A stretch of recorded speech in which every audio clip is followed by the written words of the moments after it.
আসসালামু আলাইকুম। চলুন বাক্যাংশগুলোর ইংরেজি জানি। দয়া করে সম্পূর্ণ ভিডিওটি দেখুন।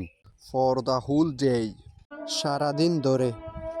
কিছুক্ষণের জন্য, ফর আ লিটল হোয়াইল, আপনার ইচ্ছা, অ্যাজ ইউর উইশ, অবশ্যই না, ডেফিনেটলি নট, দিনে 2 বার, টুয়াইস এ ডে, কঠিন বিপদে জর্জরিত থাকা, ইন হট ওয়াটার, চরমভাবে রেগে যাওয়া, হিট দ্য সাইলিং।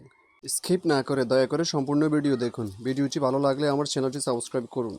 সঠিক জায়গায় দোষ খোঁজা, বাক আপ দ্য রাইট ট্রি, দ্রুত সেখান থেকে সরে পড়া, টেক এ ফাউজার, কারো সাথে একমত হওয়া, সি আই টু আই, মানসিকভাবে ভীষণ আঘাত পাওয়া, কাট টু দ্য কুইক, কোনো কাজ আনুষ্ঠানিকভাবে শুরু করা, গেট দ্য বল রোলিং, একদম শেষ সময়ে, অ্যাট দ্য 11th hour,